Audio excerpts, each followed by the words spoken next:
Hello and welcome to the Talking with Tubers podcast. This time we're doing a new episode. That's how new episodes work. They're always new. Guys, I just want to say thank you to everybody who's been a fan of this podcast series that we've been doing. I know it's been a little bit wonky, but obviously we started this back in January, and then by the time the third episode was coming out, we were already kind of in the throes of the coronavirus and everything else that's going on.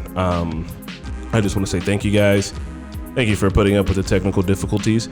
This episode's gonna have some in it. You'll hear it. Just thanks for rocking with me. I hope that everyone's able to consume this podcast the way that it was kind of meant to. I wanted to have it at a different stage by now, but because of those setbacks, it isn't quite there, and that's on me. I apologize for that. I hope that you guys still enjoy it. I hope that I'm not apologizing too much, and if I am sorry. You can find the podcast on Sticher, you can find it on iTunes, and you can find it on Spotify or right here on YouTube. If there's any place that you guys listen to podcasts at and you think it should be on there, please let me know. I will get it there. This episode is going to be with some of our good friends from up in the Chicago area. They have had an interesting amount of success, and they have a lot of really cool things to talk about. I'm going to give you a bit of a spoiler. It's just amazing that when you get to talk with people who the creators of the things that we're fans of watch them, and that's really one of the most impressive things I think about them. Also, I just kind of love their energy and their attitudes. I would also say that we're friends, which is tight, making friends. And then also next month, I just want to say I'm really excited for our guest. I'm gonna have somebody completely different from what we've been doing. I want to thank you, Rana, for hooking that up. And yeah, we're just going to be going from there. Guys, I am going to make this podcast a thing. I'm going to make it better than it was before. We are going to forge into the future to become the next great YouTubing podcast that talks with YouTubers. One way or another, we're going to do it. So yeah, thanks. Make sure you give this, on YouTube a big like, comment down below, listen for it on any of the other podcasting place. We're going to do things here, guys. So just thank you. Thanks a ton. And yeah, let's get into it. Ooh, there it is. There was a whole entire intro that happened where I didn't exactly mention the people we're talking to, so now they get to introduce themselves. Please give a big round of applause to our good friends and fellow Midwesterners. Burlington Bar, woo! Yeah! Hey, what's going on, everybody? It's me, Sean Tank Top. I'm over here very, very glad to be on the Normies podcast with Chris and Marquetta, and then we're also joined by my other fellow House Burlington compatriots. What's going on? Hey. Hey, everybody. This is Dustin and Morgan Drace. Last time we checked. I like the uncertainty. Yeah, right. It's quarantine time. I don't know what's going on. Yeah, it's like we're definitely there's like a little bit of that kind of time. So it's like when you're swimming in like the ocean and like you kind of you dive underneath and then you kind of forget like which way is up or which way is down, and you get like a little discombobulated. It's like that, but with time and like reality and your own spouse. Apparently, you know what I mean. We were a lot of resurface. You've got on sweatpants and it's 3 months later and you've gotten a little fat. 100%. Yeah, we were recording a podcast yesterday with our good friend Maddie K. Ray. We were doing the Ewok Battle for Endor podcast. And Morgan just kept attributing all of the things that I said to Maddie. Like, she did it like 3 or 4 times. I was like, I said that. I'm like, why do you keep attributing that to other people? Like, she was like, Maddie, what were you saying before? Like, I remember you took your glasses off and you said something, and Dustin was like, no, that was me. Maddie doesn't have glasses. Like, not really. That wasn't quite that extreme. But yeah, there's a little bit of that. You know what I mean? We're getting all types of information from everywhere. So, oh yeah, that's how you stay compatible during quarantine. Is you just ignore each other. Right. And you're like, oh, there's a new person here. So, dearest viewers, we will be explaining the very fun history of Burlington Bar and the Normies. And it's going to be a wild ride. We're going to get off track again. We're just going to have a good time. For us, really, it just feels like it's going to be good for talking with some friends and catching up. And for you guys, it'll be pertinent, fun stories and cool information that you're going to want to write down. Maybe. Get the notebook out. Get the notebook out. Yeah. I want to take notes. I want annotated notes and everything like that. I mean, I know that you guys have been taking online courses and stuff like that for any of you kids that are still out there in school. So this is nothing new. So I mean, like, also you're probably learning how to make banana bread. So I know that everybody's been furiously taking notes. So this is no different, Yeah, what not to do with your life. How to How to succeed in a downward fashion. The House Burlington story. Yeah, dude, for sure. So, all right, do you guys want to give shout outs to any of the other people, any of the other bar regulars? Because your channel is somewhat like ours, where you guys kind of have a whole cast and crew. So, like, yeah, you want to give any shout outs to anybody who's not here right now? That's true. I mean, like, we got a lot of, it's a big tent, very similar to you. And I think that's kind of what's been like the most fun thing about getting to know and hang with you guys, like, over the years and stuff like that. Is just like, it is this big cast of characters. But I mean, like, we got like, there's the ones that like there's Amelia. She's like a little under the weather, so she wasn't able to join us right now. But that's the white scarf, I think, is what the commenters started to call her and everything, because she used to do the cute little uptie or whatever.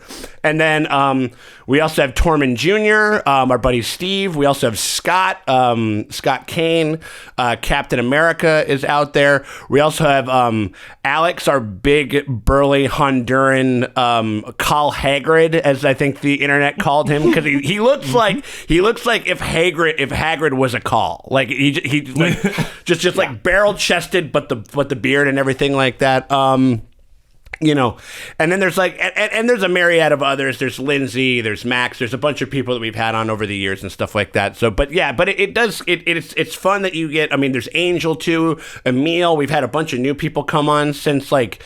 Since the kind of the whole idea of the regulars kind of first was born from the comments. Essentially, the comments kind of, it's weird. Isn't it weird how the comments kind of will dictate sort of like how you kind of end up being perceived on the internet? I mean, I know that's something that you guys can relate to for sure.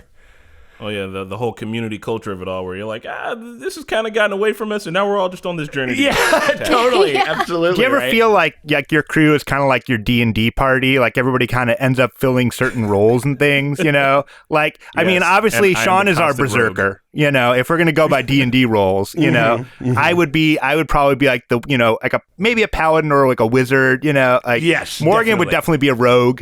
I'm a troll. A troll for sure. Oh yeah, absolutely. I mean, like, there's definitely a couple of those. Yeah, like Scott would be the knight. Steve would be the paladin, maybe. Steve, yeah, for sure. Steve would be like maybe our jester, or a barbarian, or a barbarian. A barbarian is probably a little bit better, but yeah, for sure, absolutely, 100%. Yeah, I think that's the whole cast and crew. We all kind of end up rounding out like our solid roles, which is dope. And now I'm going to implore Marquetta to ask this question. Look at that question. Oh, you have questions for me? Well, I don't want to ask them all. Oh, you've got your own questions? Give me my phone back then. No. Oh, that's great. I love that. This one? Yeah. I mean, we asked them that, but we weren't recording. Oh. And you're not talking into the mic. Hi. Hello. The microphone is a big. I'm bad about that. I always like Aretha Franklin that shit where I go back like when I get when I get loud and stuff like that. So I always gotta remember to bring myself back. Wait, go ahead, Marquetta. So the question that was fed to me is, first things first, how are you holding up in the pandemic, being that you are located in the third largest city in the U.S.? It must be definitely difficult. I mean, we here have high numbers as well, but it is not anything like the density of Chicago. Sure. So We want to make sure you're safe. also, considering you guys are in the service industry as well, how are you holding up? You guys want to take that, or I can lead? Yeah, what you got, Mo? Yeah, like health-wise, we're great. We're super privileged to have a cool apartment with a backyard so we can go get sun. We got cool dogs. Yeah, it's more like psychologically the specter of like, because we're all mostly in service industry and like live events and things that require people to gather in sweaty little rooms. So it's more of an existential dread that's going on right now. Yeah. That's really where I'm kind of struggling. But who knows what's going to happen. Yeah, it's been interesting in the way that like, a good amount of everybody, just about everybody that's involved with the channel, with the House Burlington channel, is has at least had some. If they know the life, if they weren't in the life when it happened, they have been a part of it and stuff like that. So it's been a hit. I mean, like, but the other thing that I've been really proud of our crew is like how they've been able to really kind of like take it in stride. You know, I mean, given the fact that like Morgan said, you know, it's a, you know, we literally like depend on people congregating in like in like small spaces, you know what I mean, in order to make this thing. So it's kind of like, and we're definitely going to be one of the elements of the city, of the economy that's going to have to, that was like the first to close and the first to close and it's going to be the last to reopen. That being said, I've been really the tenacity of everybody has been really good in the face of everything. I mean, like health wise, like I mean, I think mostly everybody's doing fine. I mean, like we haven't had anything, you know, knock on wood, cluck, you know, like nothing too bad. Nobody's really suffered anything too hard. It's just, you know, it's just been kind of like this you know, it's about like the waiting game and a little bit of the anxiety and stuff like that. I think that's been the worst thing. But I mean, it's also been really cool in the way, at least insofar as the channel's concerned, and Dustin and Morgan have helped me out tremendously with this type of stuff, was just like pushing us into different avenues in order to keep creative, in order to keep content rolling out and stuff like that. Well, being in the bar industry, and that's kind of the whole point of our, like, you know, we have our YouTube channel, and that was mostly, you know, reactions and us watching things. And we started our podcast as a reaction of being a bunch of bar industry people talking about the wrong industry. And so being bar people, it's been really fascinating seeing the community. And Chicago is a big city, but it's also a very small city, you know, especially in like the Logan Square neighborhood where the Burlington bars is located. I know that, you know, our bar that we work at, Cole's, has been super tight with our friends at Cafe Mustache across the street, has been tight with all of the people in the community. And we've kind of helped each other to find ways to communicate with our regulars and kind of keep our own sanity. And even like, you know, Cal Hagrid, Alex, his roommate, works for the Frontera group, and they were able to get some like $250,000 grant from U.S. Foods, which is like a restaurant supply agency. Nice. Okay. And like actually later today, we're getting a box of food. And you know, we are very privileged, but it's also really nice to see the industry helping each other. Yeah. And that has been absolutely overwhelming. Yeah. And honestly, and we cannot be like more thankful because we don't know when we're going to go back to work. Right. Yeah, the instant reaction of service industry was helping each other, like, which who was needs really nice to see. So it kind of warmed my heart. I love that. Yeah, that's been the coolest thing so far for sure. And personally, that is a great way to end the most bummery segment with a nice uplifting part. I promise there will be no more bummer questions. There might be bummer answers. I mean, you know, you've met us. You know what's going to happen. Yeah, it's good to get the bummer stuff out from the top or whatever it is. I mean, but it's a hard time. I mean, like, and it's okay if you're having a hard. I mean, like, and anybody out there that is having a hard time and stuff like that. I mean, like, you are not alone, and you are not alone as much as you might feel like you are. There are people out there that are willing to help. I guarantee that. So if that's one kind of like cheesy altruistic thing that actually we found out to be very true, that's one thing, and that's been really super encouraging. And I think like you guys can probably attest to this, is that like the people that communicate and watch your videos and listen to your podcast and are part of, you know, the Normies crew. Like they're your family, you know, and the people that are listening to this right now, this is the kind of people where like you come to us because you want to feel connected. And it's been really just like overwhelmingly awesome getting to do like live streams. And we did a live stream with Azora Hype, Kyle from Azora Hype. And we were talking about Westworld. And it was fun, like, interacting with his community of fans and getting his to fans talk were to way people. smarter than our fans. Well, you know. Way smarter than our fans. Or maybe they were just all smarter than us. Maybe I shouldn't even say that. Our fans are probably smarter than us, too. But, you know. And it's just been really cool, like, getting to talk to people and, you know, knowing that everybody's out there kind of feeling the different things. But being a part of the world still, even though we're stuck in this little, you know, like, apartment here in Chicago. Yeah.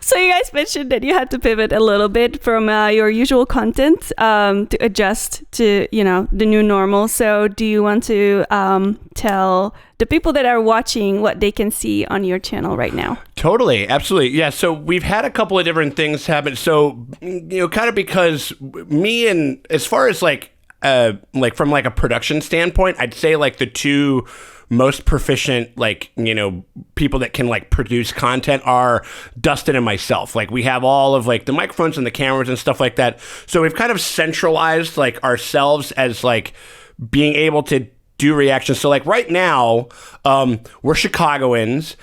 We dig documentaries. We dig captivating TV and stuff like that.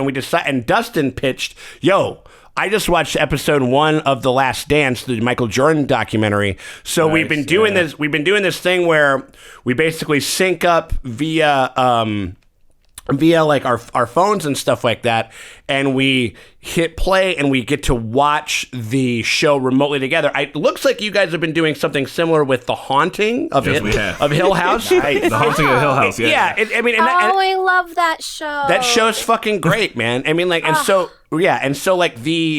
That's one thing that you get to watch these two an 80s and a 90s kid really rediscover the thing, because the season that they're talking about in that show is I was, I think, 12 or 13 when that happened. So it's got a lot of things. So we got that going on. We've actually been doing recording some video of our podcast, and we've been doing some edits with those. I just opened up this I went back into some of our Patreon stuff, and we've been doing Manly Movie Monday, which has been really fun, where basically it was just me and Kyle Hagrid and Scott, and we would watch, just some of them are classics, some of them are just dumb 80s action flicks, what I mean? And it's just been kind of fun in that way. So that's been kind of where we've been pivoting, and those videos have been doing really well for us and stuff like that. And Morgan and I have finally started in on a kind of a joke idea that we had. It's going to be a sub podcast. We're titling it 27 Draces, wherein we watch 27 different Katherine Heigl movies from her career. Is there that many? We had to pick a couple. I'm not going to go into her all of her TV work, but she did a couple made for TV movies. But she was in some crazy stuff. So we just watched her very first role when she was 12 years old, and we're going to do a whole podcast talking about all of the films of Katherine Heigl, because we legit love 27 Dresses. It's kind of become a running joke. When the night that we kind of got the word that all the bars were going to be closed down, we actually 27 Dresses was just randomly on the television, and we just ended up getting sucked into it and rewatching it again. It was a sign. Yeah. Right, so I made a list. I went through and picked all the stuff. Yeah, the first one we watched, actually her first film, was one of her first films was a Soderbergh film. It's kind of crazy. Really? Yeah. So pretty good movie. I guess I need to step my fucking game up. So it's fun kind of going back and finding stupid shit like that to watch, Step your Katherine Heigl game up, Chris. Come on. Get with the times, babe. I'm slacking here. All right, guys. So when we do these podcasts, we like to dig into the past a little bit. All the way back in the year of 2013, you guys posted your first reaction, Arya Gets a Horse, or at least the first one that's on the channel. Yeah. But 1 year before that, supposedly, in 2012, you posted the Hello Hello playing a live show. Do you remember the name of that song? Oh, my God. What was the name of that fucking song? Oh, my God. It was called Pandemic. Oh! Did we just crack the code? Are we on our own episode of Lost right now or something where it's where it's all connected, it's man? It's the Da Vinci Code. Oh my God, that's right. So that first single, your first thing is a live song from the bar. You guys got a couple of music videos on there, but also mostly reaction. So what are the roots of the channel? I want to know. We've been hanging out for I don't know, 4 years or something like that. I've never asked you how you started the channel. Well, how did you start? The channel initially was just I was just a filmmaker who was in the industry, and I was kind of in between jobs at that point. I had just gotten out of the wedding industry because I used to shoot a lot of wedding videos. I was working for this one production company that was doing a lot of wedding videos. I decided to shoot them for myself. and kind of like, start my own production company basically. And then like, just well, should I even say this? Like I have readily access to the Burlington. He lives in the Burlington. He's got. I live in the Burlington. I lives there. I don't.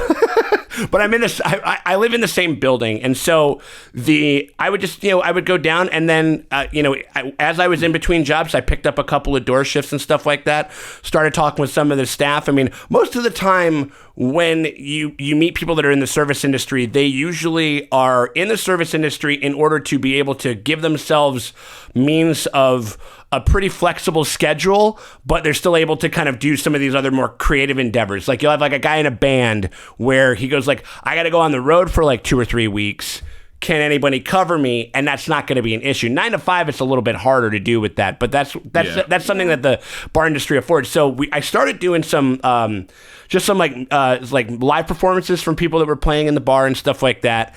And then I remember the first thing that we did as far as like when the impetus of what the channel became, it was literally just in my mind a means of promoting the night, because on Sunday night bartenders, everybody's either hungover and doesn't want to come out, so you got to figure out a reason to get them there. And this is before I forgot to bring a camera, but initially we had started the first show that we ever showed in the Burlington was the final season as it aired of Breaking Bad. Nice. And that and looking back, I'm like, motherfucker, like if I would have fucking thought to bring a camera then, you know what I mean? Like, like that, just to have that, but so season 4 rolled around and we had, because me and my buddy, we would record it on the DVR in the bar, and then we would close the bar down, get a shot and a beer, and watch it from like 2 to 3. And then we were like, hey, why don't we turn this on while the shit's actually happening and get some more people in here? And then that was how I met the Draces for the first time, because we started doing it in season 4, and I would just shoot, haphazardly here or there. And just like whatever kind of seemed like the big scene, I would whip the camera out and shoot it. And I did it as a means of just promoting it. I literally never even considered like subscribers. I didn't consider views. I didn't consider monetization. It was just like almost like a little calling card to be like, hey, come on over if you want to check this thing out. Yeah, I don't think any of us knew what a reaction video was. No. Yeah, like totally. Especially us as the bar patrons, we just showed up because Morgan was like, hey, we watched that show Game of Thrones. You want to go watch it in a bar? And we brought our friend Amelia, and we started going, and we made it a ritual. Every Sunday, we'd show up. We were the nerds that showed up first. Sometimes we show up too early. Yeah, Sean would get like, I'm sure before Sean knew us, he was like, God damn it, are they really out there that early? It is one of those things that... Yes, they are. Yeah, there is... Yeah, I mean, like, there is one thing, like, when you first kind of open up, like, you kind of want, like, a little bit of time. It's like whenever you get into the office, you want to have your coffee, you just kind of want to read a couple of emails and stuff like that. But, like, even just from the jump, like, Thrones was so fucking popular that people were showing up as soon as those doors were open. You know what I mean? You want to get the good seats. And you can only be so friendly through one bloodshot eye. So it's like so I'm just like, all right, I guess they're here early. So I had to actually step my game up a lot. But then the big one that happened, and the big thing that really kind of spurred this whole thing, was the Viper and the Mountain. And that was and because I had read the books, I knew kind of what was going to happen, or I knew how it was going to go down, and I was like, oh, this will be good. Like, this will be, even though I had been shooting, like some scenes and stuff and putting them out here and there throughout the whole season, I knew that was going to happen, because it's a roller coaster. It's got everything you want. It's got a moment of triumph once the Viper defeats him. It's got this shock surprise, and then it literally has like a gross out, like fucking Freddy Krueger moment, you know what I mean? It's got everything. So followed by a reaction of everyone. Yeah, exactly. Laria screaming, Tyrion being like, "Oh, I'm dead." 100%, 100%. And so I knew that was going to happen, and so I was like, I think that this could be fun. You know what I mean? This could be whatever. And I remember, like, I get home, I do my little intro or whatever, as I post a scene, sync it up and stuff like that. And then I went to bed, And then I woke up and I had like 250 fucking emails in my inbox, you know, and like all these notifications and stuff. And then I look over. I think I had posted it on that, but I knew that it was cool because I did post it on. I put it on their Game of Thrones subreddit, and and all of a sudden, like, you know, I wake up and I'm like, oh, there we go, whiskey brain, blah blah blah, whatever. And then like, you know, and then open up the thing, and then all of a sudden, like, it's on the front page. And so, and then that was, and then from there, that's when the relationship between the bar patrons and the YouTube audience kind of started and stuff like that. Because these lovely Draces that I got over, these lovely compatriots that I've had with me for years, they're kind of hard to miss in a crowd, a little bit. You know what I mean? Like just, you know, because Dustin is just like gargantuan. He's got these awesome fucking glasses and stuff like that, and he's very sharply dressed all the time. And then Morgan is just like a human glow stick. Troll. You know what I mean? Like, and so it's just hard to miss them. And so that's sort of where the relationship kind of started. And then like, you know, the popularity and all that type of stuff kind of through Thrones kind of started to happen from there. Yeah. And you guys were very similar. Thrones was a big key into your guys' early success. That was the channel was called Talking Thrones when it first got started. There you go. Wow. Oh, whoa. Yeah. And so then the Draces hopped on, and Dustin and Morgan, were you guys just like hanging out and you're like, you know what, he could use an extra camera. And I know camera stuff. How did it honestly happen? it was like literally just organic, where we were just regulars, and then it went crazy, and then we just got closer to Sean, and then Dustin, who knows how to like work as far like live sound and stuff, and like editing podcasts. It's like you just kind of stepped up on that. I had a lot of background in that. I did radio for a long time, and I did a lot of audio editing, and and I had done some minor video editing and stuff like that. So I think it was just more that we were always there, and we just show up constantly.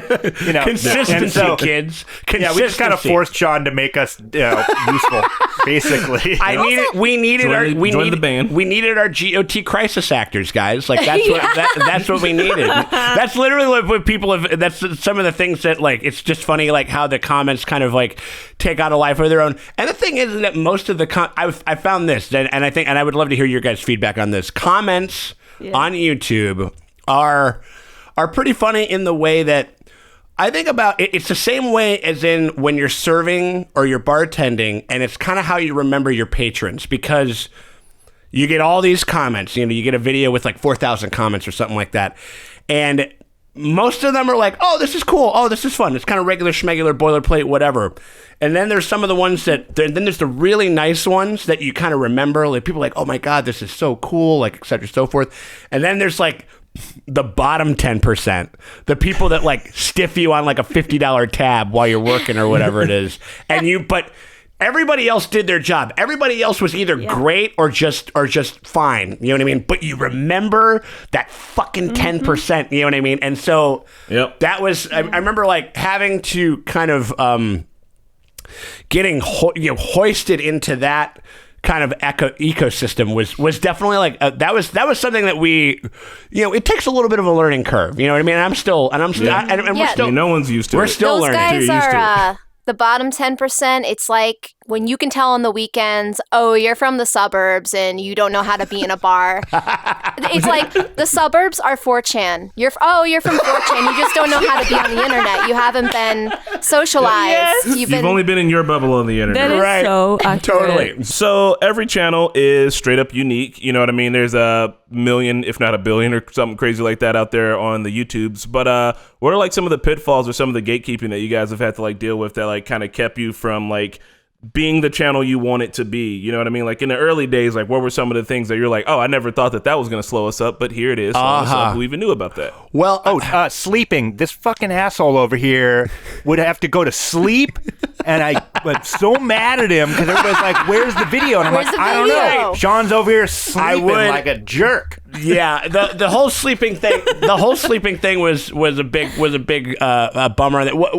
Dustin's talking about the fact that you know, kind of like once we really had kind of become like, and you guys have been a part of this too, where, people, you kind of become, I think the nicest thing about becoming a channel that's kind of tethered towards another piece of media is that you kind of become a part of people's like experience of the show. You become like a part of like their Game of Thrones ritual, where it's just like, well, now that I've seen the episode and I've got kind of my thing swirling around, I got to see what the Normies got to say about this. And now I got to see how Burlington Bar reacted to this type of a thing. And so I remember that was a little bit that we sometimes people would just start fucking blowing me up, like, about, because I don't think they realized that, like, I was also bartending while organizing the shoot. Looking back, I probably should have outsourced it or like given somebody else that shift, but I was just a greedy bitch and I just wanted the money. But the whole like, but like it was like I would go to sleep. I would put out like maybe like one scene or like the first part or something like that, and then I'd be like, okay, because I would close the bar, get done at like 3:00 in the morning, go upstairs and edit until 10 in the morning. To get something done, just to get something out into all that type of stuff, which was which was fine, whatever. It was just like it's like a tough ass like 7 weeks, like whatever, but it was. I remember that was something that we used to get roasted for. I will say, like, kind of like what's been interesting for us in like the post Thrones world, at least in regards to, because now, there's no more Thrones, and Thrones created a kind of like a mini cottage industry of just like of content creators. And that's how I will say this. I mean, like, you guys are one of the biggest success stories that I can think of as far as people that I personally know, just because you guys were able to wrangle the moment in a way where, but to expand the content. And now, you guys have successfully done what we're trying to do now, which is to get the audience to invest in us as hosts and as personalities, as opposed to the just coming in to watch people flip out over the Mountain versus Sandor Clegane. You know what I mean? Like, it's one of those things, because it kind of was. I will say, I was a sleazy kind of like starlet, and I slept my way to the top via Game of Thrones. And what I mean by that is, I mean, we garnered a lot of subscribers, and we garnered a lot of people that, had subscribed to the channel in some way, but they did it just because of these bar reactions. And not every television show is going to be Game of Thrones. Not every TV show can pack a bar. Not every TV show shows on Sundays, which is when it's good, because the other thing is, like, the Burlington Bar is also like a live venue, and it gets a little dicey when you try to pack in a bunch of people like on a Friday. Like, say a show comes out on a Friday or something like that. And like when we tried to do Drag Race, and Drag Race moved to Fridays, and it was just like, cool, well, there's also like, that's a prime night for bands. Yeah, and so it becomes like this kind of push and pull between, it was just the fact that we could kind of have like a dedicated space towards consuming this thing and kind of and reacting to it. So I think that what we're doing now is we're trying to pivot the channel into getting the audience to kind of at least rediscover or reinvest in us as personalities, because I mean, like, no bullshit, like, I adore like our cast, if you want to call them that. Like, I adore, like, and the reason I adore them is because they're my friends or whatever it is, but they are like some of the most delightful people. They're fucking hilarious. And it's just, and it's like I got this secret, and I'm trying to clue everybody else in on how much fun it is to fucking hang out with us. And that's one thing that you guys have managed to do, like, to wild success. You know what I mean? Like, and so you guys have been a source of inspiration in that way, and so, and I mean, I'm the kid I'm the stoner kid who's slacking off and peeking over at your guys' fucking homework and stuff like that. You know what I mean? Well, all the moves that the Normies are doing, I'm trying to steal a little bit from your book and stuff like that from that, because you, and also just because, like, it goes back to just like kind of how I bartend, which is like, good vibes invites good people, and if as long as you keep it that way, and as long as that's something that you strive, that's a space that you strive to create, and that's something that you guys have been very successful at. It's something that the Draces are successful at in their bars, and I think when we come to record and perform and stuff like that, and so. Just kind of surrounding people in that way and people that are striving towards something like that has been kind of the biggest. I guess that's the gatekeeping in a certain way, and in the fact that like I want people to be like, no, like we're awesome talking about other stuff too. Like it's cool watching us talk about Michael Jordan. It's cool watching us talking about like Watchmen. It's talking about like Vikings or whatever. By the way, how awesome was Watchmen? By the way, that was such a breath. I remember you. Oh my god, you guys were digging the shit out of it. The whole world didn't just fall in love with it. It shit was fucking rocking my socks. I know. I should start a petition for season 2. That's not gonna happen. Yeah.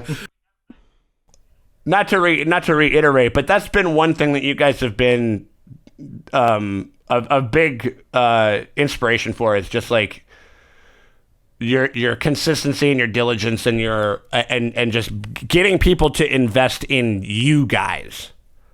You know what I mean? I feel like we should be better. We should be good at it because like your relationship at a bar with your regulars is very similar to your relationship with your quote-unquote regulars on YouTube. Yep. Where we're very comfortable. We're very used to, like, making friends with people who are giving us money, not because they're giving us money, but because, oh my God, like, you're actually really fun to talk to, and I hope you come back to my bar.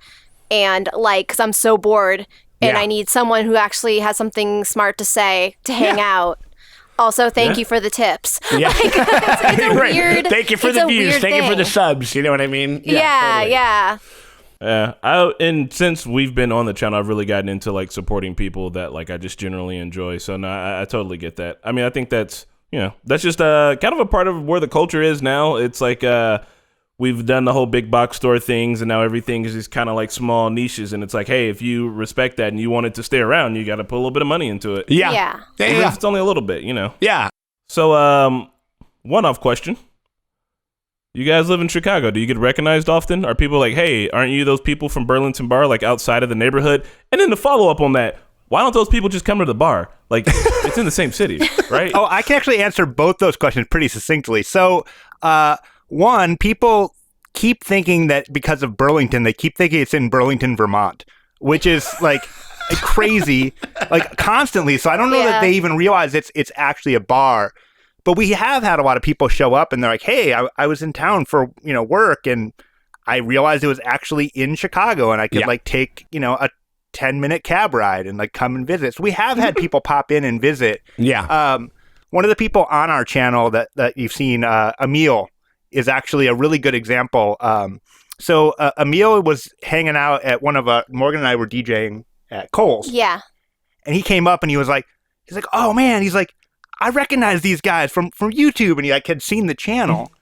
And we're like, oh man, and Emil's like this like super cool young like well-dressed kid, and I was like, he's like super rad, like he's like way cooler. He's way than us. cooler than us. 100%. Yeah, and he's like the most effervescent. He makes me look like a manic depressive. He's so like effervescent and bubbly and stuff like that. But lovely guy. But he was a fan, and then and so he was like talking to us during our DJ night. He's like, oh man, he's like, it's so awesome. I love those videos, and we're like, you can come. Like you come hang out, come, show up, and it was like during the height of like was like season 7, right? He was 8. He was. It was the last season. And I was like, fuck it, because he was such a he was so nice and funny, and then also like he like loved our channel so much that I was like, fuck it, I'm gonna get you a front row seat. Like so I gave him my seat. Yeah. Nice. And then you know what? Like you should, I gave him the full Game of Thrones experience. Totally. It was kind of great because he showed up and he had these like 2 like super hot young girls with him. So that made us look good. We had attractive people in the crowd. I was like, cool. Yeah, totally. Yeah. It's nice. Yeah, it's nice to switch it up every now and again. You know what I mean? Yeah.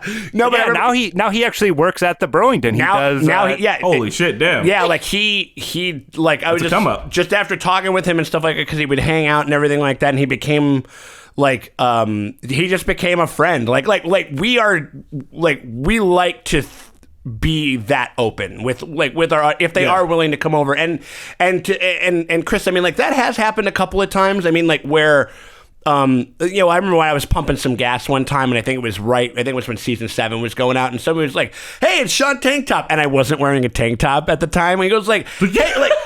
He was literally, and you guys can attest to this. I wear tank tops like all the fucking time. It's like 90%. 90% of the time. Yeah, 90% of the. Literally have that question written down towards me. But like, actually, it's just a character he does. He actually, yeah. My name. Sorry, my name is Andrew. Like, my name's not even Sean. Like, and I don't even. Yeah, I dress like I dress like I dress like it's winter all the time most of the year. No, but I was like pumping gas, and it was just so funny because, like, oh, hey, you're Sean Tank Top, and then he just kind of was just like, oh, you're wrong. Like you're not in the right outfit right now, and I'm like, oh no, dude, I'm sorry, it's laundry day. You know what I mean? Like, or whatever, which I thought was it was pretty fucking funny. But that's happened before for sure. It's always very strange when it does happen, but it is like, it's very cool. I mean, like, and it's always like, it's definitely something that is, like, certainly bizarre, but then also you got to think about it. It's like, well, it's bound to happen. I mean, like, it's like, we've been a part of something that has gone viral. I mean, like, it's not out of there, but it is like, it's a rare occasion, and it's delightful when it happens. It's usually, I have yet to have like the weird fan, you know what I mean? Like, nice. Or whatever it was that happened. So we've got I've got an interesting, we got to recognize one story that's kind of funny, but Marquetta has one from the motherland. Oh, shit. We were actually, we're just buying some groceries in my hometown, which, mind you, has a population of 50,000. Okay. Mostly older people. Nobody speaks English. So I'm like from a really, really small town. Sure. And we're getting groceries, and we hear English, and there's like this like teenage boy. I had seen him staring behind us. I thought he was just like, oh, there's a black guy in a small town. That's kind of weird. Yeah, he was kind of around, and then like suddenly he's like, "Are you the Normies?" And we just like turn around, what? Like, you know how like in like Indian movies people turn around, there's the zoom in. Yeah, you get all the hard that happened, zoom. And we're like, what? Totally. Oh my god, that's hilarious. That was the funniest, most random recognition. And, he didn't know Marquetta was Czech, which was crazy. Yeah. Oh wow, that's pretty wild. Yeah, that's awesome. Well, that probably made his day. Yeah. Yeah. Small town hero out here. Right. So mine is, we were in LA, and we got recognized like a couple of times in LA, which is cool because like it's the industry, so people are just around. But sure. Yeah. I saw this YouTuber, King Batch, who he was big on Vine for a while. He's been in some movies actually, and he walks into like this smoke shop, and I'm standing outside waiting. And this kid, he like walks up next to me. He's like, "Hey, aren't you Chris from the Normies?" I was like, "Oh yeah, man, here's a sticker." And I had a sticker on me. He's like, "Damn, dude, that's cool. What are you doing out in LA?" I was like, "There's an event." And then like King Batch walks out, and I was like, "That is King Batch." And he looks too, and he goes, "Holy shit, this King Batch." And I was like, "Damn, dude, look at this guy." Like, we both like are freaking out about this other guy completely. And I was like, "Damn, man, that was awesome." And he was like, "Yeah, good meeting you." I was like, "Yeah, good meeting you too, man." Yeah. He's gonna go home and tell his like peeps. He's like, "Dog, I saw King Batch." And like they're like, "Oh shit!" He's like, "I mean, also I saw Chris. I mean, I don't know." And they're like, "Who the fuck is that?" Right. Well, no, that it is like, it is funny when occasionally you even if it's not even specifically like one person, but just the fact that like I remember the first couple of times where you found out that, people that are obviously punching above your weight classes, insofar as like when we found like in a couple of interviews where you found out that like Pedro Pascal like has seen the videos, is aware of like who we are. It was pretty funny. I remember he very specifically pointed out my dear friend Ed Post, who had moved to Colorado, I think after season 4 or whatever it was. But when the Viper is getting his skull crushed, he specifically called out my buddy Ed, and I sent him this clip because he goes, because Ed is, Ed's like, he's his kid, he's from New York and stuff like that. He kind of has like he's got like a Jason Schwartzman with like a beard kind of vibe or whatever, like, thick rim glasses and stuff like that. Very, very kind of like a nerdy band guy, like East Coast type thing. And he was just sitting there and he literally had like the grumpy cat face on the entire time that Viper was getting killed. He's literally just going like that. And I remember like when he talked about it was just pretty wild. Like and just like, and also the one other cute little thing, even though I'm sure because everybody fucking hates him now, but we had like a little care package that was sent to us by D&D. Like Dan and nice. they sent us like a couple of posters and they had signed them and they're like, your videos are fucking rad. With like the writing staff watches them every That's week. awesome. And stuff. It was cool. I mean, like it was cool. I mean, like I know that everybody fucking hates them now, but it was still like it was still pretty. Like at that point in time, it was like if like in between Empire Strikes Back and Return of the Jedi, like George Lucas sent you a little care. I mean, you know what I mean? Like, and so it was. I blew my mind. It was fucking crazy. I mean, like, it. yeah, totally. So there's definitely been some instances of that for sure.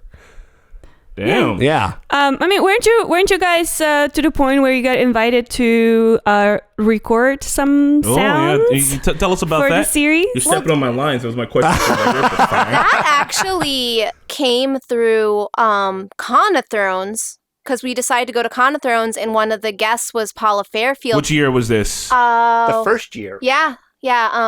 Nice. Because you guys had just went to Cana. You guys had your first Cana Thrones this last summer in 2019, and that was so fucking awesome to just see you guys like growing. I remember like you looked awesome as an Unsullied, and Marketo looked amazing as fucking Daenerys. She was Your so great. costumes were whew. Right. But Mo, you were saying about Paula. Yeah, so we actually met Paula in like an elevator like on the first day and we're just like, oh wait, you're Paula, you do the dragon noises, because I had been like super pumped about the like technical side people who were at Cana Thrones, because there was the guy who invented the language of the Dothraki and Paula, and I'm like, I need to go to these panels. But we saw her in the elevator, she had her little badge on, and I was like, oh, excuse me. Sorry, Yeah. I did get a little. So we ran into Paula in an elevator, and I thought this was part of the bit. And I recognized her. And I was like, "Oh, hey, I'm really looking forward to your panel later." And she was like, "Wait, really?" And I'm like, "Yeah, I'm a big audio nerd, and like I'm super fascinated." She's like, "Why?" She's like, it was just funny. She was just like, "Yeah, I saw you guys walking around earlier, and I thought you looked cool." She was like, I'm not like a celeb. I'm not on the show. I'm like, yeah, but your job is cool. You make the dragons. And so throughout the weekend, we just kept running into her and we just kind of kept in touch. She just sort of became a friend. And then she was just like, hey, can you send me screams? And so we recorded it in our basement. Yeah. So she just sent us a text and she's like, hey, I can't tell you what it's for. And this was right towards like the middle of season 7. She's like, hey, how quickly can you record some tortured screams? And I was like, well, I've got recording equipment. Like, let's go for it. She's like, I can't tell you what it's for, but just send it to me. And then, I'll let you know what happens. And so we had no context for it. So it was like, maybe like 4 of us or 5 of us that went down in my basement and just had like different like prompts. We're like, okay, pretend you're being flayed alive. Pretend you're being burned. Pretend you're being stabbed. Because you guys thought it was real fucking weird. Remember, you guys had thought, because of that thing, that was an interesting little bit mystery. Because I remember we were like, is some red wedding shit gonna go down? You know what I mean? At the end of it, what is this for? And then this amazing kind of twist happens here. Yeah. So Paula, we sent it to her, and she's like, "This is perfect." She's like, "All right, I'm gonna come in and watch the finale with you." And holy shit! And so we're like, "That's awesome, cool." So that was when I think she let us know that our screams were going to be in the finale, but that's all she told us. Exactly. She's like, I can tell you that you are in the finale. I can't tell you what. So I'm just like, oh, some people get burned alive or whatever. Cool. Like I'll be a burning peasant. That's my life. Yeah, it was so cool. So we got so wrapped up in the whole scene and in watching the show, and we kind of forgot about it. And she was there right with us. We watch and we get to the scene with the ice dragon like shooting the blue flame on the ice wall, like tearing down the ice wall, and we're all like, "Oh my god, that was crazy! It's so amazing!" And then Paula just kind of nudges me with her elbow. She's like, "That's you." I'm like, what? You're Drogon. Yeah. Well, Viserion. Yeah. Sorry. Yeah. Yeah, Sean. Yeah. But no. Sean, what are you doing? But right, whatever. Whatever. I don't give a shit. You think I give a fuck about anything? Like, go ahead, roast me, nerds. Give me your best fucking shot. Like, that's been happening my entire life since I was 5 years old. Getting like, Ice dragon is Viserion, not Drogon. Okay. Yeah, whatever. Or no, yeah, you're the ice dragon. Yeah, my bad. No, thank you very much. Yeah, whatever. No, all dragons are cool, Drogon to me now. Yeah, right. But no, it was just like really neat. So her idea for the concept was that whereas the regular dragons were made up of, like the fire and life, and the ice dragon was made up of like the absence of life and death. So her concept for the sound design was to take all the tortured screams of all of the whites and make them into the blue flame. So it was a composite. So I'm like, 1/32, each of us of the ice dragon. It's us and a bunch of people on the set, and then I think like a bunch of people on her team, and then like. So, but I'm in there. It's all that matters. Right. Totally. It's us and a million like other literal people, but I'm in there.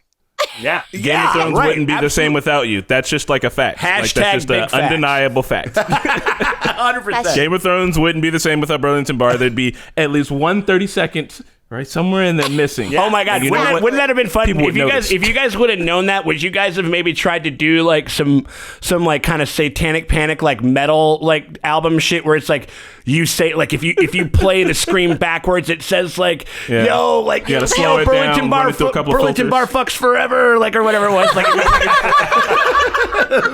That's what I would have tried. That's what I would have tried to have done. I don't know. Paula's got an ear, so I feel like she would have caught. Oh yeah, she would have been all what over are you it. guys doing?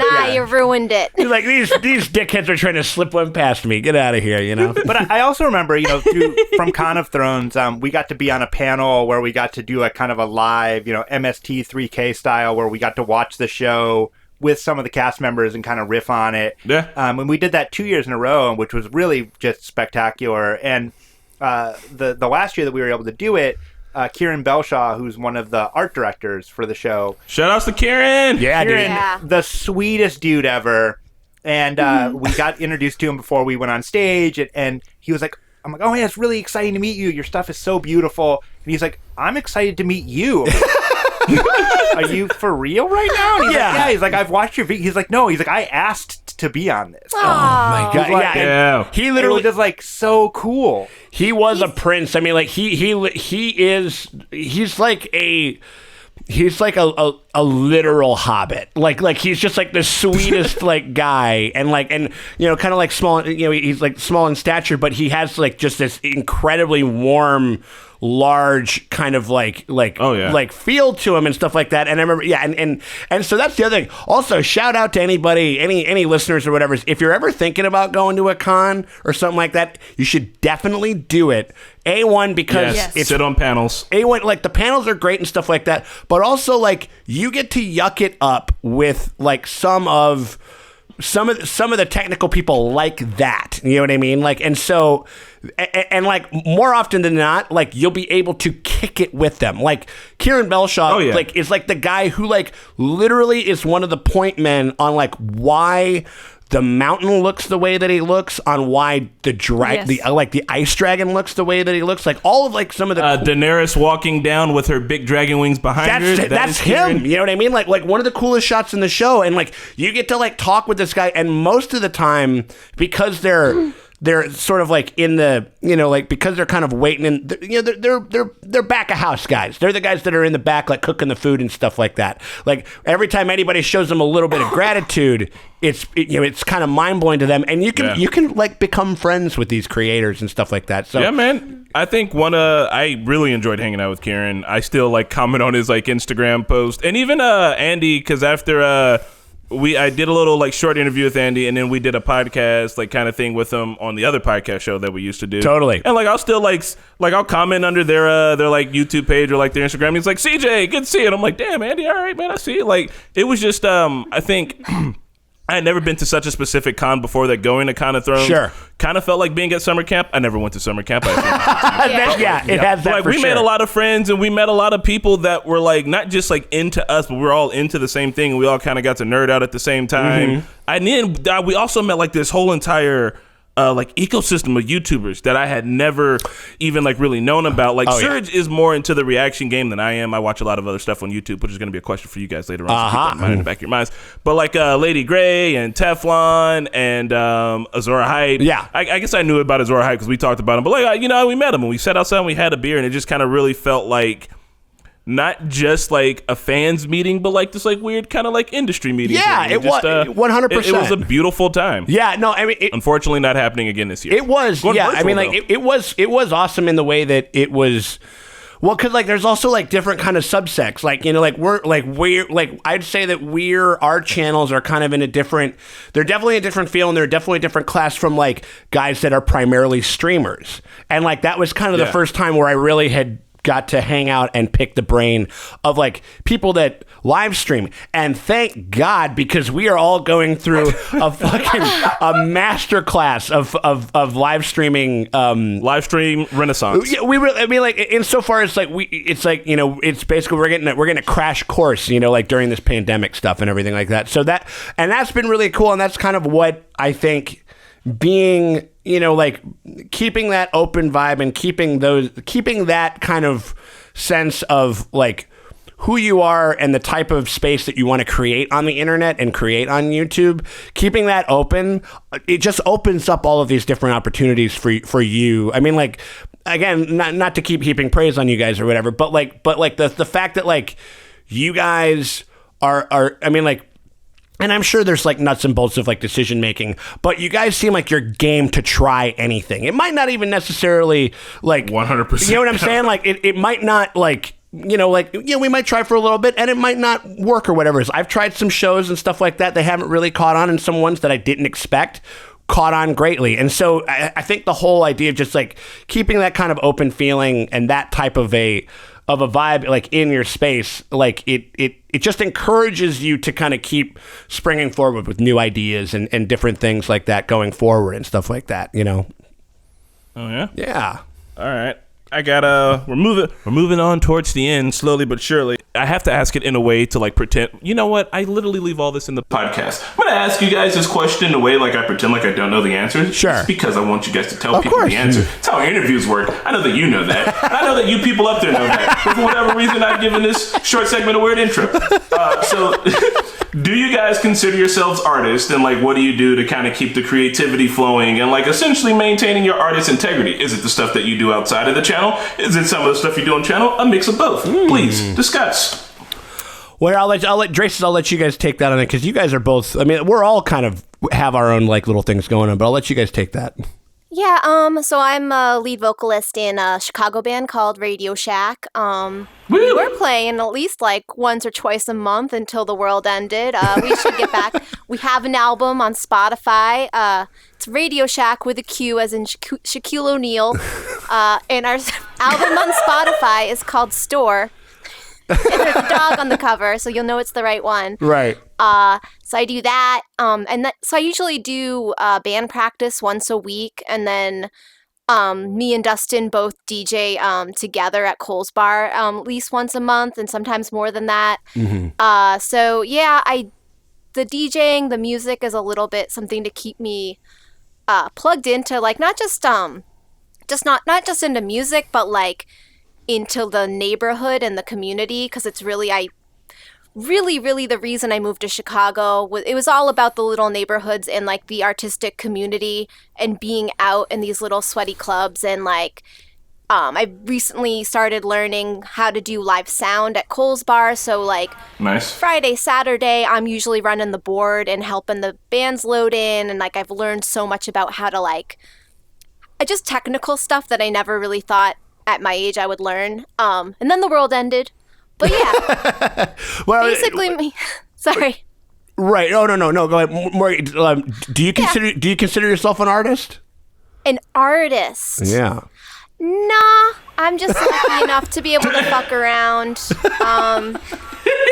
I just have an album out on Spotify. Totally not an artist. Right. It's weird. It's the New Englander in me, like the Catholic guilt New Englander. You're not so special. Who do you think you are in me? Like I was raised in New England, and we do not call ourselves artists. Like we just don't. We're just like, nah. I just do music. Right. I don't know. But I guess, I don't know. Maybe I'm an artist. I literally couldn't ask for a maybe better I'm an answer. artist. That's a very I like that. That's a very Morgan way to put it. What about you, D?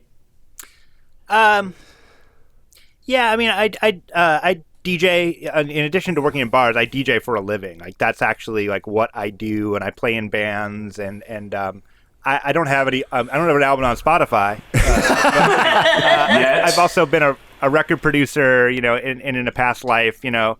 Yeah, fun fact, I actually got nominated for a Grammy as a record producer. So Grammy-nominated Dustin Drace. Holy shit. I have done, I know. I have done stuff that, could be considered artistic. But then, you're like, oh, cool. What are you? Oh, I'm a podcaster and I do videos about, like Westworld. You're like, cool. Is that a job? I'm like, not really.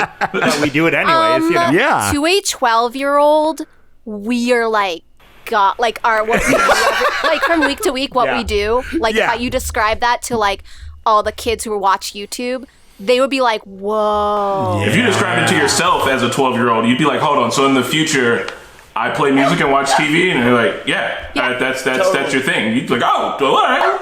Pans out.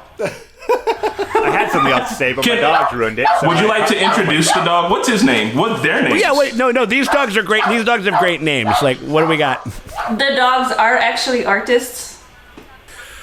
It is an interesting question as far as like, are you an artist? Because like I think that there's an element of artistry and there's an element of authorship and personality that we. Sorry. The guy just came behind you, Morgan. He's got There's the mask literally like on. a guy like peeking or whatever. Just hold on. We'll give it a second. That was hysterical. Oh, shit. Oh my God, that was funny. That was hilarious. I like it. So, all right. So, introduce your dogs and introduce your maintenance man. He's going to come and sit down and tell us about maintenance. I know, right? He has impeccable timing, as always. I am furious right now. Oh, I am so mad. I am so sorry. No, it's all, honestly, his comedic timing, I am dead serious. That was a very funny moment right there. when he did that shit where he poked his head in like this. He's like, oh, you guys doing a podcast in there? That was fucking great. That was amazing. All right, so Dustin, you were telling us that you were nominated for a Grammy because you're a badass, and you haven't told us yet if you think you're an artist or not, and how what do you do to stay creative? So no, I do. I mean, it's weird calling yourself, like, even when people are like, I'm a content creator, you're like, it just sounds so pretentious. It does. I'm just a nerd who buys a lot of weird synthesizers, and I've been doing some live streams My with brethren. synthesizers, and that's been really fun. But I look at that as something that I'm doing because I'm just fascinated by it. And in the same way that, we talk a lot about movies and televisions and comics and all that sort of stuff, and we've become self-appointed experts, Yeah. Like, you want to talk about clowns? We are your people. That's true. You want to talk about Batman? We got you. Yeah. And so, I mean, if that's what being artistic is, then yes, it's artistic or autistic. I'm not sure which one. Maybe both. Well, it depends. Did you get your vaccines or not? Absolutely. That's right.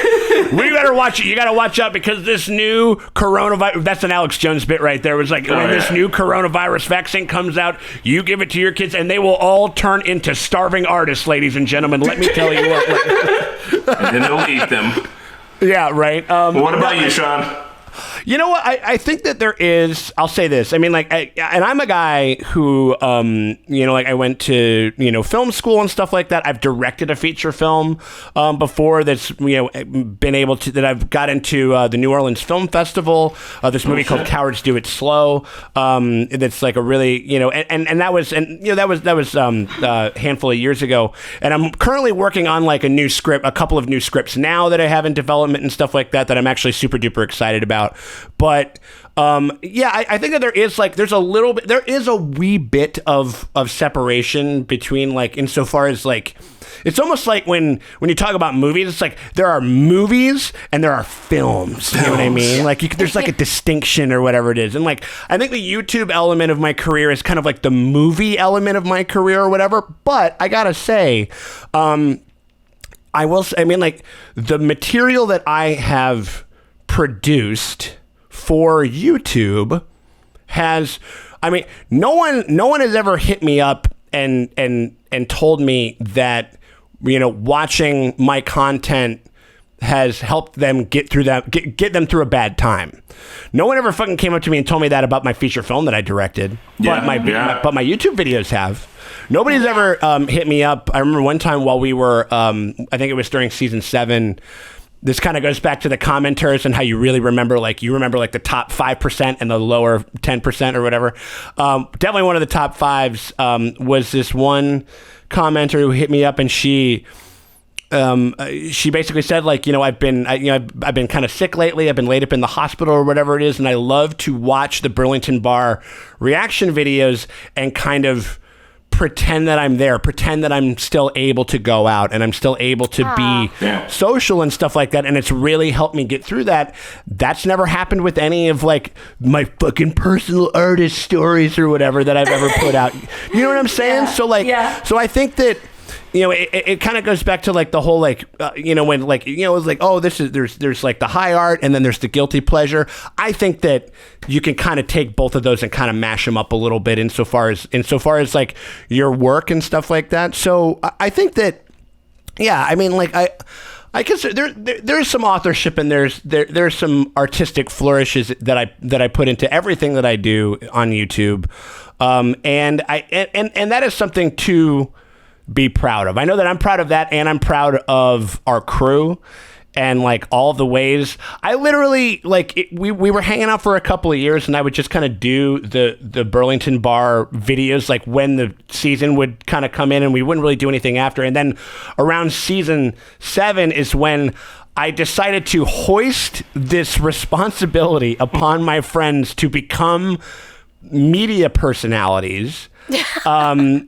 Seriously, and like, and that is, you know, and that's sort of how it started, but like it was a tremendous leap that they were willing to take for me and for this little kind of moment that we sort of found ourselves kind of wrapped up in. And I mean, I will forever be grateful. I mean, it's one of the great kindnesses that has ever been given to me and gifted to me in my life. It's like things that Dustin and Morgan and Amelia and Scott and Alex and, you know, and everybody have been able to give to me. And so, I mean, even though, like, you know, it's not artistic to do fucking YouTube videos, it's enriched my life in ways that I couldn't possibly begin to comprehend. And giving me a lot of opportunities that I couldn't possibly begin to comprehend. So I think that you could kind of, I don't know. I think that there's a little, like a lot of things. There's a nice cozy, you know, center in there that I think you can find between our artistry and the YouTube world and all that stuff. You know, I love that. Yeah. How about that? Seriously, you know, like, so that's because I've, you know, we've had a lot of fucking time to think about like your life in general. Everyone's been getting very existential lately. There's a thing happening. Yeah. Totally. I don't know. I feel like most bartenders were going to be able to pivot to media personalities more than any, because like we're all out of work right now. I'm shocked that there's not more like bartender YouTube starting. Yeah, right. There is a little bit. Totally. Like I've seen a lot of our local bars like do little live streams or events and stuff, and it's because we're all out of work bartenders, and we're like, yeah, what else are we doing? Yeah, totally. Yeah. Well, here we are now. A couple of ridiculous questions, and that'll be the end of it all. You guys have been awesome. Also, that artist question, big shout outs to Robbie from Adventure Archive. You inspired me to ask a question like that. He had a question for us about how do we cope with our own mediocrity, and I was like, damn, dude, that's fucking That's a great shit, question, son. man. Yeah. If you're gonna steal from the best. That's what I always say. And also give him a shout out if you steal from somebody. That's a fact. You take some shit from somebody. Right. Steal from the best. Steal from the best and shout their handle. Morgan, here's your ridiculous question. It's not super ridiculous. It's just So you're in a band. You guys do all sorts of cool stuff. You got any like really fun off the wall like band stories? I mean, I think I've seen pictures of you guys in like tutus and like wilding down. There's all kind of crazy colors. Like, I don't know. You guys ever like set a hotel on fire?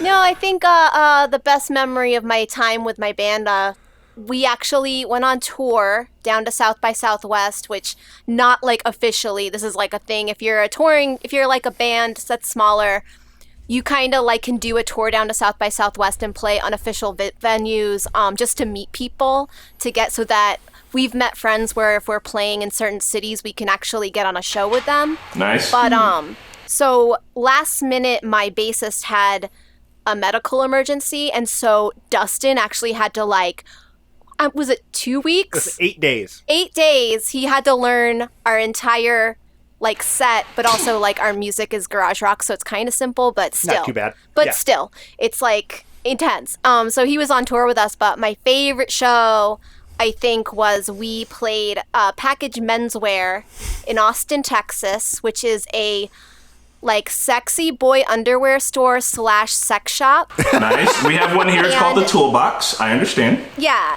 Yes. And they do these series of shows every South by Southwest where if you're a band, you can have up to $50 anything in the store, but you have to play wearing it. So all of us were wearing like sexy boy underwear, like me and my like guitarist Kristen, like we were like got pasties and like but like not, I have a ridiculous photo of this, but it's like not sexy, it's just ridiculous. So we're all kind of naked, but like not in a sexy way, just in like a I don't know, I look pretty sexy. In the picture, Dustin looks just naked because he was wearing. My bass was like in front of it. Was like a Red Hot Chili Peppers like sock, you know. Like, Yeah, dude. But the best part is that like the underwear I got was like it was kind of like the butt was sort of like cut out, like so like. Easy So access. I just like I stood right in front of the drummer the whole time and just poor Alex. Oh, there you go, man. You And gotta then, get. I mean, this might be TMI, but then like we did poppers in a van. Yeah. Because when in Rockin', Rome, you know. funking, roll. Absolutely. Yeah. Marquette and I will 100%. explain poppers after we're off the internet. We'll tell you about that when you're older. All right, and then so Dustin, I guess I said these were ridiculous. They're not exactly ridiculous. I probably hyped them up too much. You are a collective of weird synthesizers. I am. All right, Desert Island, you can only bring 3 of them with you. Which ones are they? Also on this desert island, there's speakers and all the other shit you would need to bring synthesizers with you to play your desert island show and to stay socially distanced away from everybody. What are you bringing? All right. Well, one clear. Do I have to already own it, or can I? Oh, sorry, you have to already own it. How about this? You get to already own 2 of them, but one of them's a dream synth. I'll do that for you. Okay. But to be fair, just as a note to the listeners, I mean, like the amount of synthesizing equipment that Dustin has is staggering. It literally looks like Dr. Frankenstein's laboratory. Like it is stacked high to Shangri-La. It is. He has such an amazing collection of them. I mean, it's truly staggering every time you see it. But anyway, go ahead, Dustin. Yeah, it's an addiction for sure. Oh yeah, definitely. It's I get it It sometimes. starts off small and then it just keeps getting worse and worse and worse. And then anytime they can offer you month-to-month financing, you're done. I'm paying till I die. Although here's a really funny story so today Morgan said something where I started coughing for a brief second. Morgan was like, she's like, you can't die. She's like, then I have to learn how to play all these synthesizers. And I love that she wasn't like, oh, I have to sell all these synthesizers. She's like, no, I have to learn how to play them. They are part of the family now. They're not going anywhere. Right. Yeah. And I was like, oh, I'm so glad I married you. It was a very touching moment. I was like, yeah, we were meant to be together. That's cute. I'm a big Moog fanboy, and I think that they've been doing some really cool stuff. So I feel like the Moog grandmother Nice. is gorgeous. The spring reverb on that is astoundingly great. I would say the Juno 106, classic 80s arpeggiated synth sound. Stranger Things. And the Moog Voyager for that super funky like synth bass. So I think that would cover my 3. There you go. Like, yeah, 2 monosynths and a polyphonic. Like, I think I'd be pretty good with those 2. Nice. I also realized that for a YouTube podcast, the question probably has absolutely no bearings to anyone's life. But guess what? I wanted to know the answer. I was now curious. I kind of know. Whenever I would drag my grandma to like go see like a sci-fi movie with her or whatever, and they would start being like, "We have to get like the set phaser quadrant over to the disticulator or whatever it was." Like, and she would just kind of be just like sitting there, just kind of like grinning, like I'm just happy to be out with my grandson. You know what I mean? Like, whenever Dustin starts talking like that, I'm always so pleased because it gives him such joy. But I'm just like, I don't know what you're talking about, but it's awesome. It sounds amazing. Whenever I've seen him play. Chris are going to start a separate YouTube channel. Yeah, we're just going to nerd out about just synthesizers. Fuck yes. Drive up to Chicago with all my little toys. And then, all right, the last one is a very obvious one to ask Marquetta. Sean, how often do you wear shirts with sleeves? We need to know the truth. How often do you? So, or how many shirts with sleeves do you even own? I'll say that. Oh my god, I feel like I'm on trials. Like, I want the names. Give me the names. Like, no, I have I got a fair amount of sleeve shirts. I mean, like, I think and as 2 witnesses for my sleeve trial that I have, the Draces have seen me in sleeve shirts before. It definitely happens, but every time it does happen, he always unbuttons it down to like his belly button though. Oh yeah, so it's kind of like there's no sleeves, but it's all like man. Yeah, dude, you bring it down. You bring it down to like a Mach 5. You know what I mean? Like all the way, deepest V. Totally. Yeah, dude. Other than your leather jacket, I don't know if I've ever seen you in a long sleeve though. And so far as a long sleeve, I do have like I got this. I have. Yeah, I got this one sweater that kind of like when it's like wintertime, it's kind of nice that I'll occasionally rock every once in a while. But like I'll scoot the like the the sleeves up to like the forearm maybe. So I might have fooled you a little bit with that. Okay. But the I would say a percentage. Okay, so like. There's like the stuff that you kind of like have in like the rafter. It's almost like a record collection where it's like the shit that I'm playing that I'm really feeling right now is like, I'd say I got about 20 sleeveless shirts in the Rolodex right now that are kind of like on the rotation that I hit. Even though like I do have like, just like as just being, just like, just kind of going through life and stuff like that. You pick up like this type of shirt for this thing or this type of shirt for that thing. So I still would probably venture to say, I would say it's maybe at like a 50, maybe like a 60-40 split of like sleeves. Like I have 60% sleeves t-shirts. I just don't wear them that often.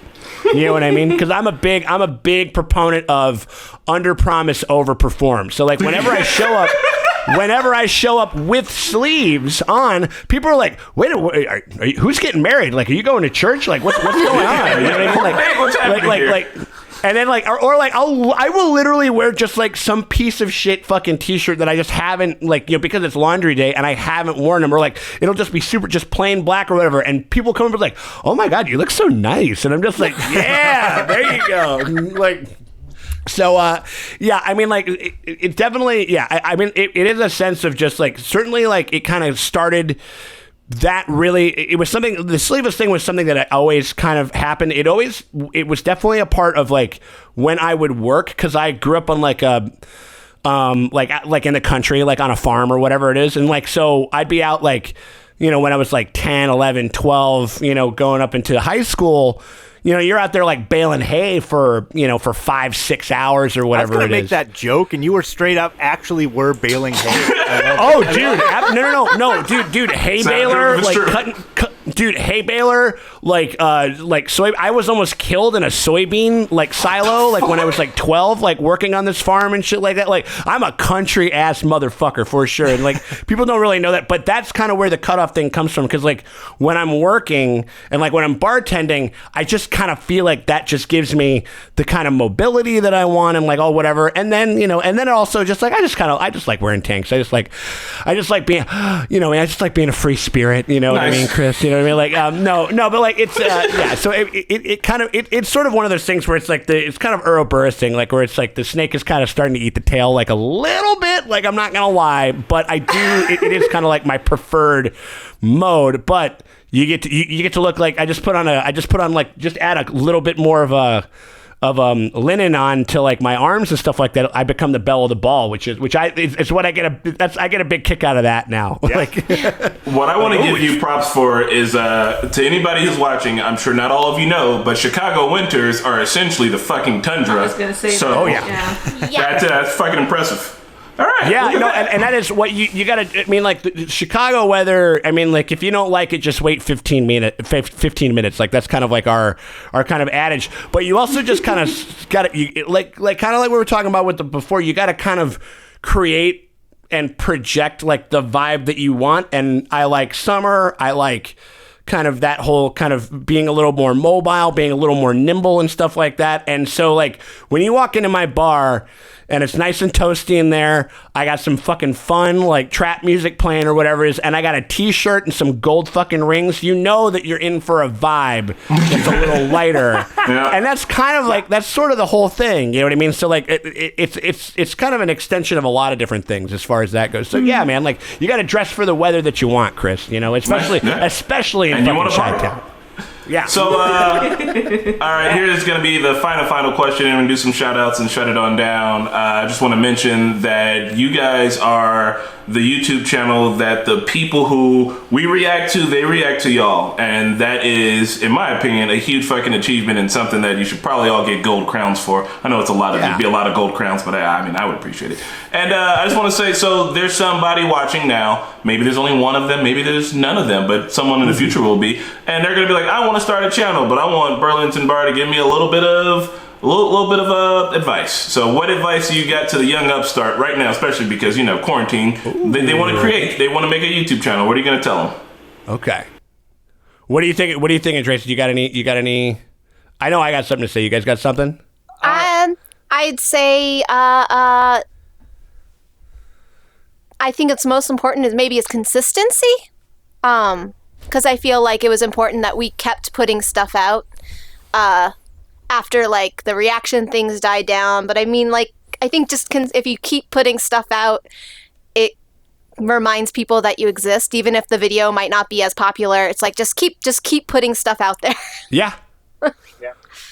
Totally. Yeah. I think that is something that we kind of struggle, and that's something that you guys excel greatly at and whatever. And like whenever we've kind of stuck the landing, we've had a lot of success with. So I would say the whole thing is that I'll say this. Well, Dustin, do you got a piece of advice, buddy? I'm sorry, I didn't mean to cut you off. Yeah, I would definitely just say be nice. It's a good way to live your life in general, but just be nice. Honestly, unless, you know, you want to have a YouTube channel where everybody's like, this guy's a dick and he hates everything.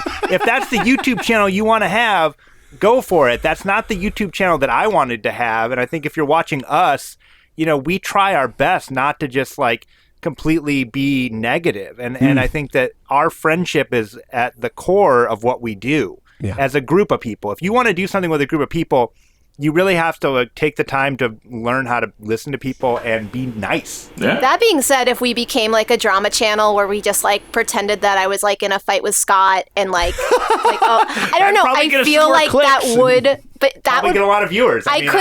I couldn't live like that though. No. Yeah. Like it would be like working at like I remember, I don't know if you guys know about Ed DeBevick's. It was like one of those famous like 50s style restaurants where like they walk up and or like what's the other one? The like Wiener Circle. Dick's Last Resort. Yeah. Where everybody's gotta be mean and shit. Like, what's up with you assholes? What do you want? Some fucking French fries? Just funny for 5 minutes, and then you're like.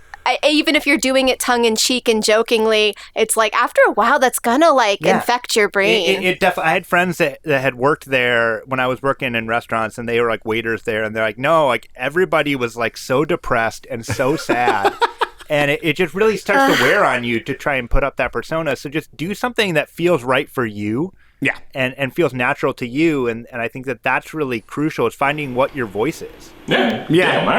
All right, Sean, take us home. All right. Well, I mean, I would say don't couple of different things. I even said this, I think, like on one of the last times that we did when season 8 was ending with Thrones. Which it is like, I think for almost all like, channels where content creators were kind of surrounded, they were kind of buzzing around Thrones and stuff like that. It was like the end of an era, and it's kind of about like what we do afterwards, And so the whole thing, insofar as that goes, is if I had a piece of advice to give to anybody, it would be don't be afraid. Oh, like always consider, definitely like lead with yes. Like be open to an idea. Like you don't have to be like, every idea doesn't have to be perfect, and every idea doesn't have to be a hit. Like you can absolutely fail and you'll be better for it. Like most of the times that, I guess it's like just you're not going to be.